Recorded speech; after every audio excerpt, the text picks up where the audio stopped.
Glenn, we just got done with our Lean Construction Institute Northern California event, where you're teaching us some of your foundational research on target value design and delivery. And I think I really loved how you simplified. You started with some foundational elements that generated a lot of cognitive dissonance. In your research and things that you've discovered, what have you found have been some of the eye-opening moments that this really transforms what we're doing in construction today? Because I think many people don't understand how this process of TVD is different than the everyday off-the-shelf construction. Right. Well, I don't know what else to say except that that's the point to be made, is that there's a better way to do it that's available to everyone and with proven benefits, and yet it's not happening. Or it's not happening enough. It is happening. Yeah. Otherwise, I wouldn't have anything to study.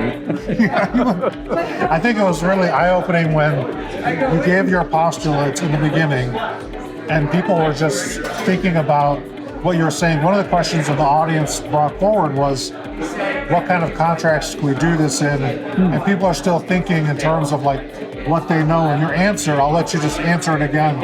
Where can you use TVD? You can use TVD in any project where you can have cross-functional teams in managing the project. Right? So the blend of, I think one of the essentials in lean construction is this integration of product and process. Right? And if we start from the beginning, breaking them apart, we're just crazy.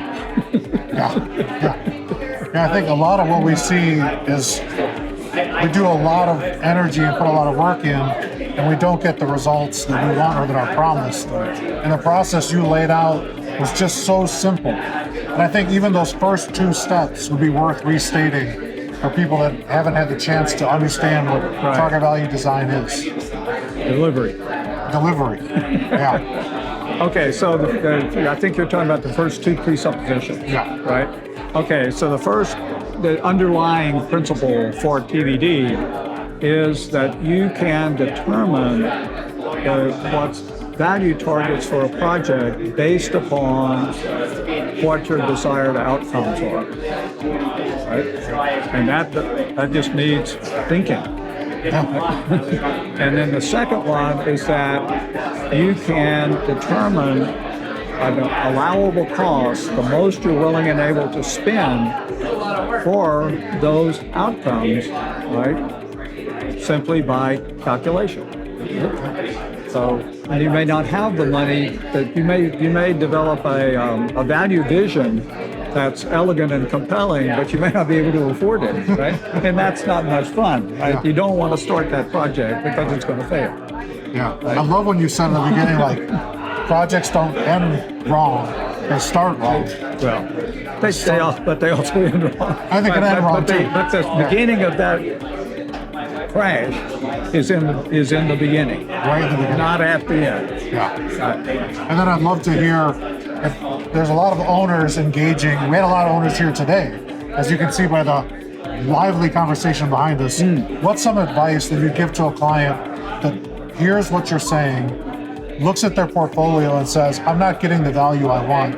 What should I do so that I can start to adopt some of these types of ideas? I think to follow the process I described. Follow the process as it stands. TVD is fundamentally a process, right? It's this number of steps that lead you rationally, reasonably, from a beginning to a desired end. Right? And so I don't think there's any secret about what to do. I think it's just having in some cases, the courage to do something different than you've been doing your whole life. Yeah, I love that. I see so much opportunity with the value that can be generated. It's not value engineering, to be clear. The process that you laid out, it's more creativity. I like what you said about that. Value engineering is a part of it. Right, it's a part of it, but I'm naming value engineering not as the name of what's come to the common practice, but the real name of value engineering. That is using your wit and your wisdom and collective intelligence to understand and create better solutions to your problems. Right. I talked to an architect this week, and I asked them about this type of process. We're working on an integrated project, and the architect said, in 30 years that I've worked, contractor nor the owner ever told me like what my target cost was, what was in my ability to play with, and I just created designs and was told too expensive, too expensive. Yeah. God, oh, horrible. 30-year career, Yeah. and that was their experience. When you mentioned in your presentation the Bring Me a Rock game, And to simplify it, I say, okay, you want a black rock? No, I don't want a black rock. I want a different kind of rock. You want a blue rock? Oh, no, I don't want a blue. So, it's disgusting. And so that's why I say, and I say again, that I think TVD is really frees the design process to be creative. Really creative in the generation and delivery of value.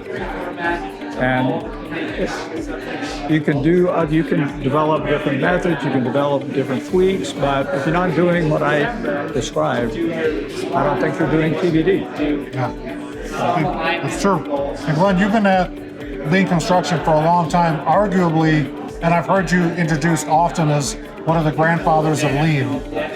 What would you say? I think I'm approaching great-grandfather. Great-grandfather of lean.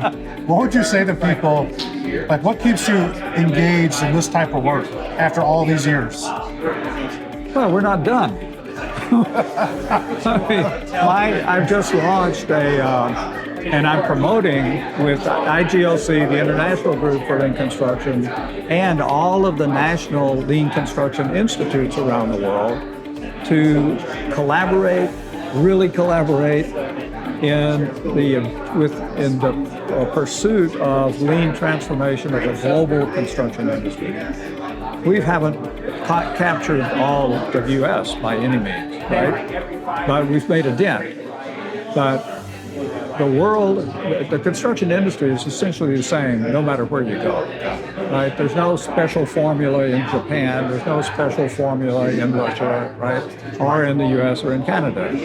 So we need to put our wits together, develop and use effective methods, and save a ton of money, save the environment, and make working in construction a desirable occupation.